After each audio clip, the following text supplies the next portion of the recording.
Alright, how you doing? Hope you guys are doing well. Okay, let's get down to brass tacks. Yes, I've missed a few days working out, and this is my coming back workout on the 28th of May in year of our Lord 2025.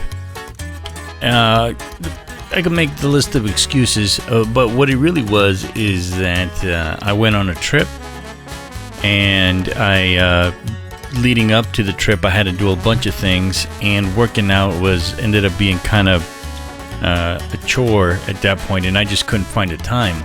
Excuses, I know, but I will tell you this: I have another trip planned at the end of the summer, and what I would like to do, one thing that I did come up with or figured out, is that at some point, if I go on extended trips, I will need to somehow probably look into having a gym so that I can work out in. So that's the thing now. I would prefer to stay at a hotel or someplace, some Airbnb or something that is either walking distance to a gym that I can pay a day rate to, that's not too expensive, or that includes some kind of gym or a little bit of some weights and an exercise bike at least, so that I can at least keep up on my cardio and my heart pumping. Things that you don't think about, and nerdy things. I guess gym nerd stuff. I'd say a gym rat, but we're not there yet. Come on, I'm just still struggling with trying to do my thing here. We ended up going on a trip, and I have a trip with a bunch of my friends. Not a bunch. So and I've mentioned this before, there's three of us that we've known each other, and we had great conversations too during this time as well, but we've known each other for over 35 years. What's funny is that without letting each other know, we ended up starting kind of to work out. I was the last one to get in on it. My one friend, he's been working out for a while. He's strength. He's got strength. He's got his own real personal gym in his garage, complete with all kinds of benches and all kinds of free weights and other contraptions, a squat rack and things like that. So he's been on it for a minute. My other friends that I didn't know, the last time I saw him, I was worried about him, and I didn't say anything to anyone or anything like that, but I was really worried about him. He was really overweight. He just he wasn't looking terrible or anything like that, as far as looking like he was struggling with life or anything, but he was overweight, and I was worried about him. And I was probably thinking to myself also how I look like, and that's probably where I'm at as well. So there's a sort of like a subliminal message to myself at that point. So when I finally saw him for the first time in probably a year or close to it, he was looking great.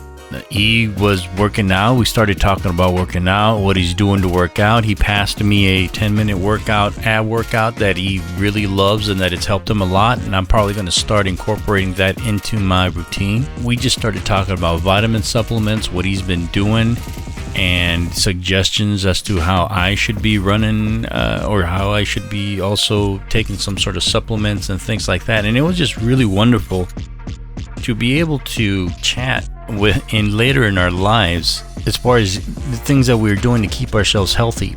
And to be honest, the things that we should have been doing 10 years ago to keep ourselves healthy. We are all going to turn 50 this year. Well, they are actually a few months older than I am. So my one friend that looks good that I haven't seen in a year, he just turned 50 this past month. And in July, at the end of July, I will turn 50 as well. It's wonderful to see that we've taken these paths to trying to take care of our body and make our heart start pumping a lot more.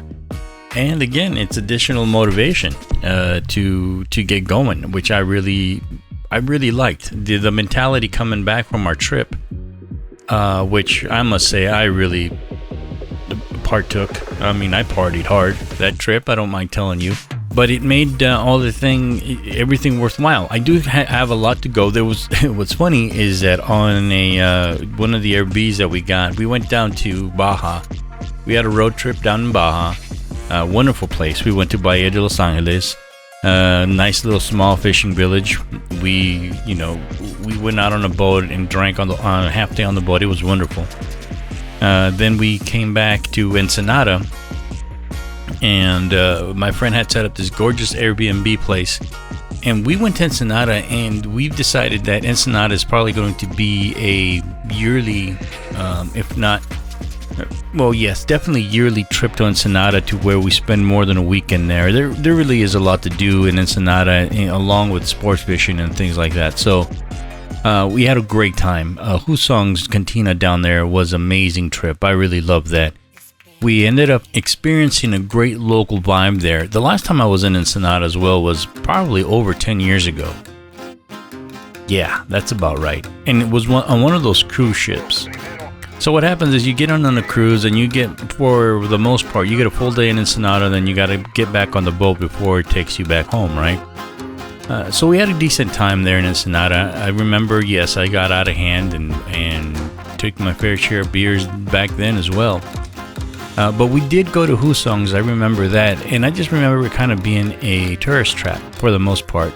Not necessarily a tourist trap, but not in the sense to where they are overcharging you for beers or anything like that. The beers that they charge there, while they are definitely more than what a normal local Mexican bar would charge you, they're not any more than what an LA or San Diego bar would charge you. They're just adequately priced. At least this last time we went. But when we went, it was more out-of-towners, people from the cruise. It was more gringos than anything else. So I kind of wanted to go visit it, because there was this band though that played. It's the Norteño setup band that it has an accordion, a tuba, but instead of a guitar player that uses the acoustic guitar, and instead of a bass player that uses the big guitarrón, the big bass, acoustic bass, they electrified those. So it's an electric guitar and an electric bass. They walk around and they carry little amps with them, which is just the perfect size to what they need to do.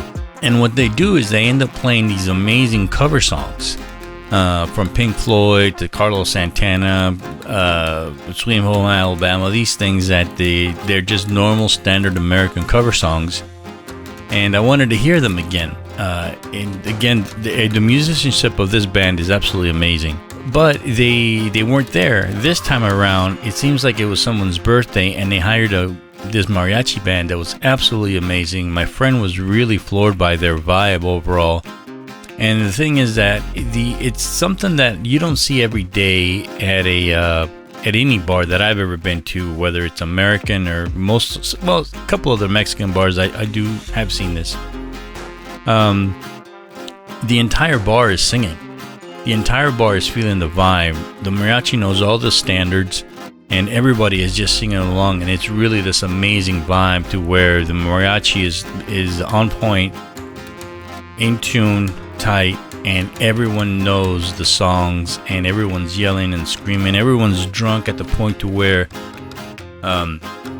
you could say they're close. There's a couple guys that were around us that were shit-faced, but no one was violent. No one was out there puffing their chest out trying to be a douchebag or a dick, and it was just a great time to be had, and I really enjoyed that. But again, we came up, we started having these great conversations. We come together yearly for the most part with these guide trips, and we've been doing it for a while, but we need to do them more often. I think we missed a couple of years, but in one way, shape, or form, we all get together. We try to do it yearly and make some sort of trip for us, just the three of us. And this one was very good. I liked it. I wish that everyone had these kinds of friends to where you can have real conversations with them. We talked about how the three of us have this crazy connection going back 35 years. And yet we also have these other friends that also are not part of the other two don't know about in one way, shape, or form. We've been best friends at some other people's weddings we've never even heard of between us, or even been in our clique, or even been in the same room together. There we were. It was a very cool conversation I had. And again, I'm never going to lose these guys. These guys are again friends for life. And again, I wish everyone had that. And again, the whole thing is we talked about working out. and doing what we need to do to get back into reasonable shape, and hopefully do more things that probably involve more.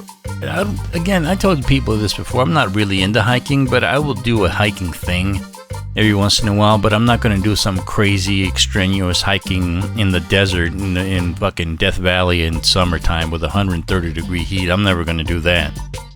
But if there's certain waterfalls that I'd like to get to down in Mexico that will, not in summertime, but that will make for decent pictures and decent little trips, just a good experience to have, I would definitely do that.